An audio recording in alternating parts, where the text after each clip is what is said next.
Égalité des chances. Stella Dupont pour 10 minutes. Vous avez choisi comme thème, Madame la rapporteure, de vous intéresser aux revenus de solidarité active, jeunes actifs. Madame Dupont. Tout à fait, Monsieur le Président. Merci, Monsieur le Ministre, chers collègues.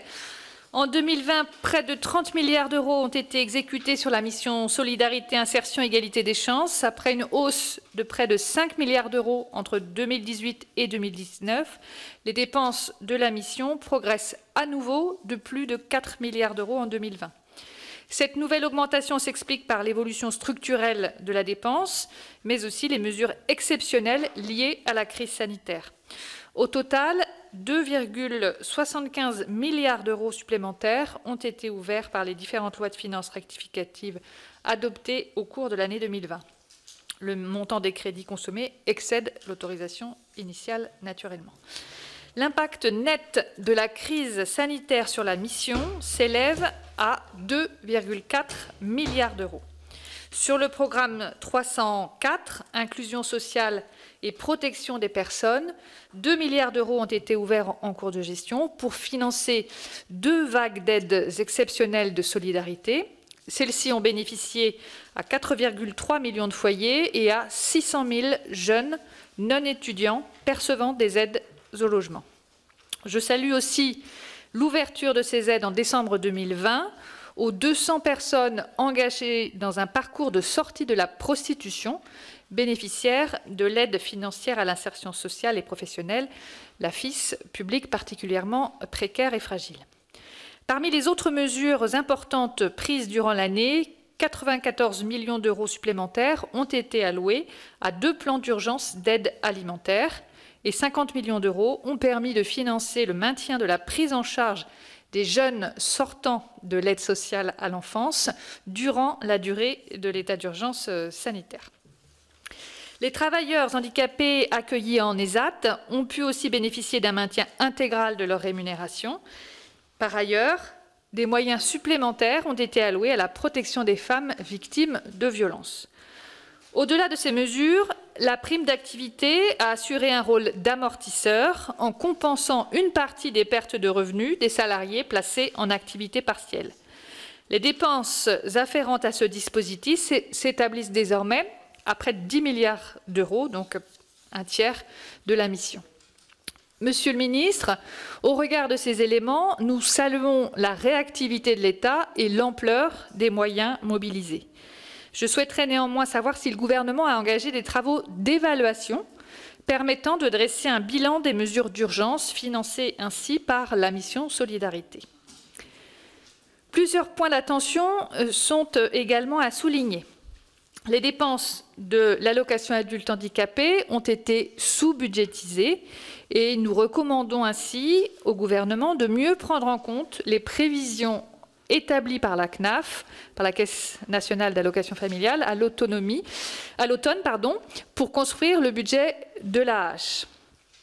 Les dépenses consacrées à la prise en charge et l'évaluation des mineurs non accompagnés ont baissé de près de moitié en 2020 par rapport à 2019.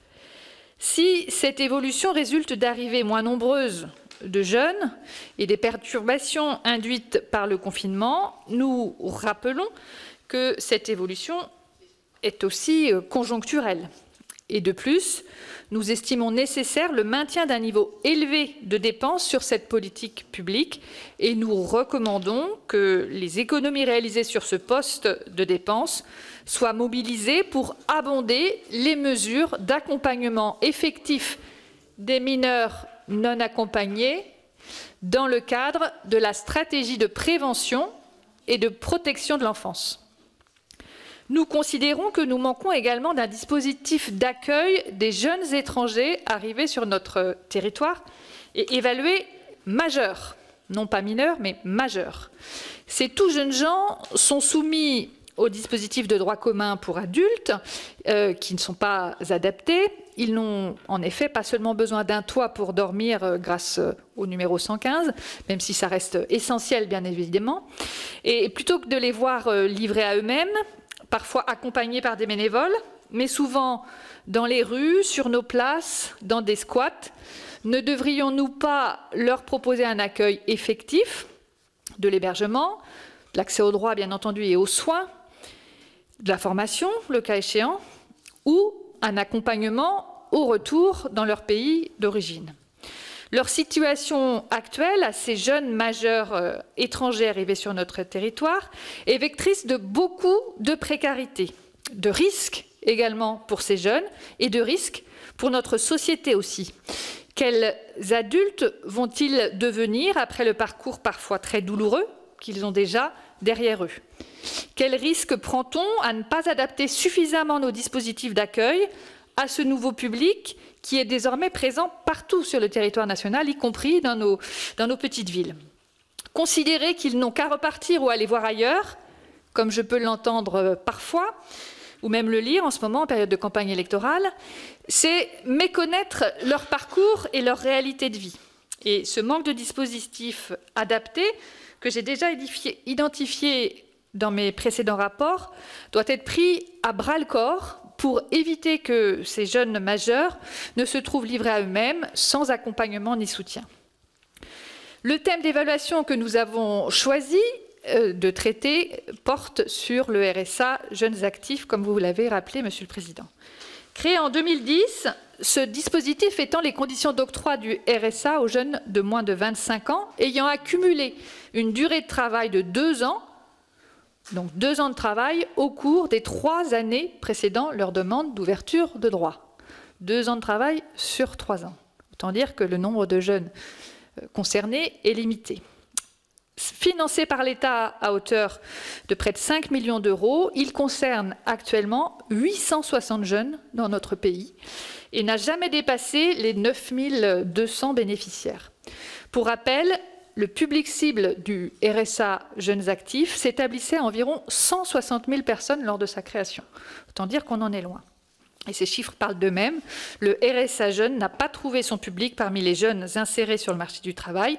Il n'a pas su non plus être un instrument de lutte contre la précarité. Les causes de cet échec sont connues. Elles tiennent à un esprit de compromis alors qu'il aurait fallu mettre en place une politique publique au contour net. Ce ciblage défaillant du RSA Jeunes Actifs tient à ces critères d'éligibilité restrictifs et complexes, tels que je viens de le rappeler, parfois même incohérents. Et pour cause, je rappelle que ce RSA Jeunes Actifs a été intégré par voie d'amendement au projet de loi de finances pour 2010, sans évaluation préalable, à la suite d'une annonce du président de la République. Nous avons été marqués par la difficulté à récolter des données sur les caractéristiques des bénéficiaires du RSA Jeunes Actifs et de leur parcours. Quand bien même ce dispositif est d'une taille particulièrement réduite, nous pensons que son suivi est lacunaire et cela ne semble pas justifié au regard de l'importance qui doit être donnée aux politiques de jeunesse. Dans un deuxième temps, ce dispositif a été supplanté par la prime d'activité et la garantie jeune, mieux adaptés pour accompagner les jeunes vers l'emploi. Si les dispositifs d'accompagnement rémunérés à destination des jeunes se multiplient et se renforcent, comme le plan Un jeune, une solution, ceci ne saurait remplacer une prestation de solidarité globale ouverte sous seule condition de ressources. La garantie jeune ou le PACEA, entre autres, sont des dispositifs extrêmement intéressants et pertinents, mais ils sont limités dans le temps. Cette durée a été allongée davantage encore récemment, mais elle peut rester insuffisante et mener à des ruptures de droits pour certains jeunes, empêchant ainsi un accompagnement effectif sur une période de précarité prolongée. Ces dispositifs ne sont pas toujours adaptés au public particulièrement fragile, connaissant des difficultés d'accès à leurs droits. Durant nos auditions, le cas des jeunes sortant de l'aide sociale à l'enfance, une nouvelle fois, ou des jeunes sortant de prison, ont plusieurs fois été évoqués. De surcroît, la situation des jeunes s'est dégradée du fait de la crise, alors que le taux de pauvreté des 18-25 ans s'élevait déjà à 24% en 2018. Les destructions d'emplois qu'on a connues ces derniers temps ont principalement concerné les secteurs dans lesquels exercent de nombreux jeunes. Entre la situation actuelle, où de nombreux jeunes subissent la précarité avec peu de ressources accessibles, et une extension pure et simple des critères d'éligibilité du RSA à tous les jeunes de moins de 25 ans, je pense qu'il y a matière à trouver une solution intermédiaire. C'est le sens de nos propositions. D'autant que l'extension des critères actuels d'accès au RSA pour les moins de 25 ans, outre la question qui fait débat que je n'ouvre pas ici de la pertinence d'un tel RSA aux jeunes, c'est, je crois, utile de souligner la difficulté objective de mesurer l'ensemble des ressources des jeunes. Ces derniers peuvent bénéficier en effet de nombreux transferts intrafamiliaux qui peuvent s'ajouter à des aides fiscales et sociales versées à eux-mêmes ou à leurs parents. C'est par exemple le cas des aides au logement et des bourses. Il convient donc, je pense, de définir un dispositif ciblé et adapté à la situation des jeunes qui en ont le plus besoin. Des concertations lancées en 2019 pour définir un revenu universel d'activité, le RUA, ont été interrompues par la crise sanitaire. Elles ont été relancées récemment sous l'égide du rapporteur général à la réforme du RUA et nous souhaitons que cette dernière aboutisse rapidement et que le RUA soit à minima ouvert aux jeunes décohabitants sortis d'études, dont 150 000 vivent sous le seuil de pauvreté. Et l'estimation porte aujourd'hui à près d'1 milliard d'euros le besoin pour assurer ce soutien à ces jeunes. Aussi, Monsieur le Ministre, en plus d'être lisible et plus équitable, ce RUA permettrait de cibler ceux qui en ont particulièrement besoin.